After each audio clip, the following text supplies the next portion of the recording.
There is a moment, and if you've lived it, you know it exactly, where you wake up before your alarm, not because you're rested, but because the number in your bank account is already there, behind your eyes, before you've even opened them. You lie there and you do the math. Again. The same math you did last night. You're not bad with money. You're not lazy. You work hard. You've always worked hard. And somehow, the number never quite gets bigger. This is not a story about budgeting. This is not a story about cutting your coffee. This is the story of a man named Daniel, 34 years old, marketing manager, earns $58,000 a year, believes with everything he has that if he just works a little harder, things will turn around. Daniel is not a cautionary tale. Daniel is you. And what Daniel doesn't know, what no one ever told him, is that the system he was born into was never designed for him to win. They taught Daniel exactly what they were supposed to teach him. Go to school. Study hard. Get good grades. Get a good job. Work your way up. Retire. That was the deal. No one mentioned that the deal had fine print. No one stood in front of a classroom and explained the difference between income and wealth, that income is what you earn when you show up, and wealth is what grows when you don't. No one drew that chart. By the time Daniel was 22 and drowning in student loan payments, he did what he was told. He got a job. He traded 8 hours a day, Monday through Friday, plus whatever the evenings demanded, for a paycheck that arrived, was spent, and disappeared. Every month. Like clockwork. Like a clock running down. Here is a fact that will feel wrong when you hear it. The median American worker today is 12% more productive than they were in 1979. Their wages, adjusted for inflation, have grown by just 0.2%. In the same period, corporate profits have risen by over 300%. Daniel did not know this number. But his body did. His body knew it every time he calculated how many hours of work it would take to cover his rent. And the answer kept getting larger. What Daniel had, what almost everyone around him had, was a belief. A belief so deeply embedded it didn't feel like a belief at all. It felt like physics. The belief was this: time equals money. Work more, earn more, save more, be free. No one told him this equation was designed to keep the equation running, not to solve it. That it started small. The way these things always do. A car repair in March. A medical bill in April.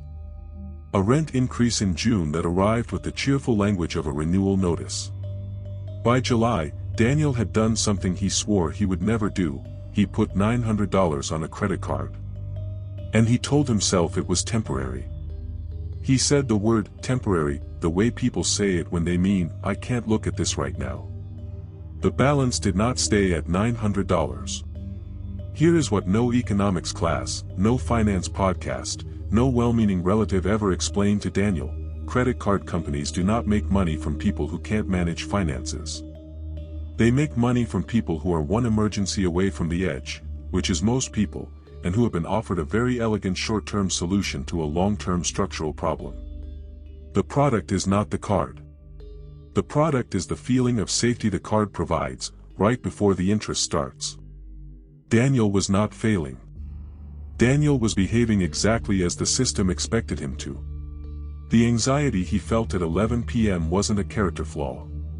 It was a feature. Anxious workers don't quit. Anxious workers don't negotiate.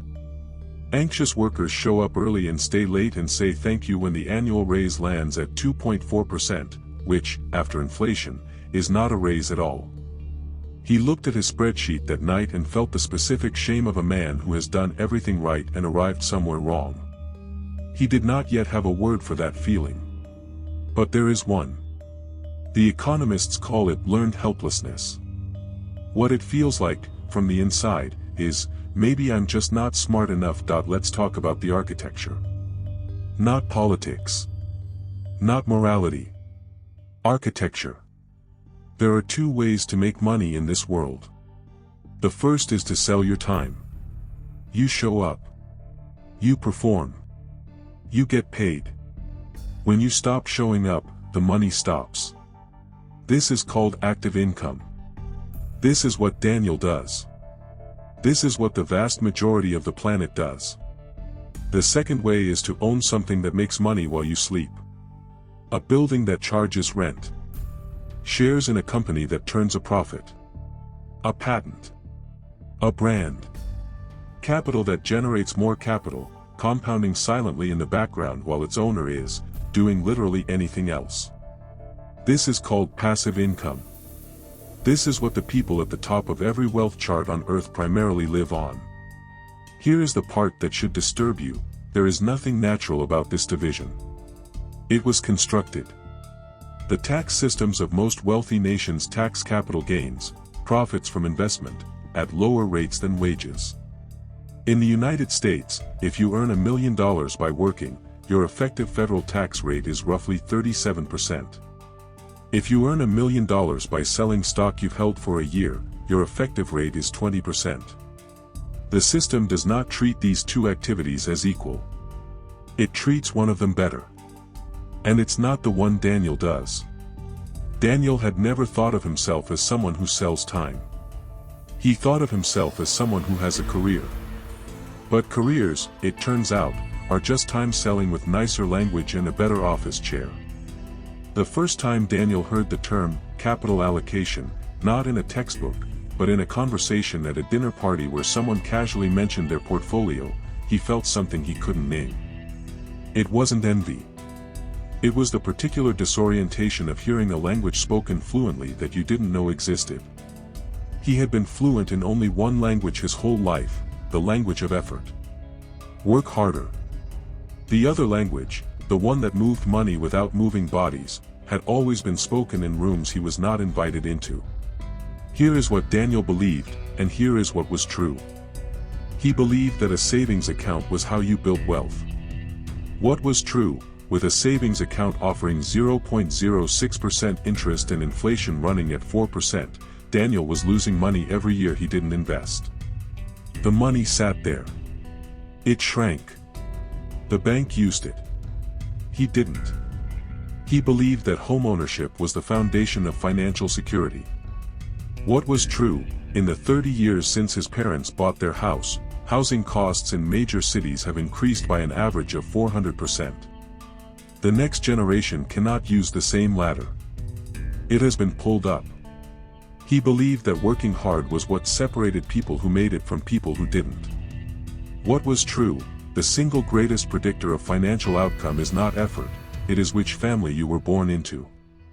In the United States, 70% of people born in the top income quintile stay in the top 2. 70% of people born in the bottom quintile never leave the bottom 2. The ladder exists. It is simply much shorter than advertised. None of this made Daniel's hard work meaningless. But it made the story he was telling himself, the story about merit and effort and deserving, a story with selective facts. A story that served a purpose. The purpose of keeping people like Daniel moving. Working. Consuming. Servicing debt. Generating value for a system they believed they were a part of, when what they were, actually, was its fuel. He sat with this for a long time. The feeling wasn't anger. It was something quieter and harder. It was the feeling of realizing you've been solving the wrong problem, very diligently, for a very long time. Daniel did not become rich. That is not the end of this story, because that is not how these stories actually end, not quickly, not cleanly, not with a single revelation. What changed was not his income. Not yet. What changed was the framework. He stopped asking, how do I earn more, and started asking, what does money do when no one is working? He started reading about index funds, not because someone told him to, but because he finally understood that the stock market is not a casino for the wealthy, it is the mechanism by which capital compounds, and for most of human history, ordinary people were not invited. He opened a brokerage account with $200. Not because $200 changes anything. Because the act of putting money somewhere that grows while he sleeps was, for the first time in his life, a thing he had done. He had crossed from one side of the equation to the other, even if by a fraction of a millimeter. He did not quit his job. He still woke up before the alarm. The number in his account was still not large enough. But something had shifted in the way he understood the room he was standing in. He could see the walls now. He could see the door. This story is about Daniel. But Daniel is a name we gave to the person in the story so that you could watch him from a comfortable distance. So that you could observe, and analyze, and feel the particular safety of it happening to someone else. It's not someone else. You know the math you do before you open your eyes in the morning. You know the specific weight of a number that hasn't moved enough. You know what it costs to say yes to something you want and no to something you need, and how often you mix those two things up without knowing why. The question is not whether the system is broken. The question, the one that will stay with you longer than this video, is this. How long have you been solving the wrong problem?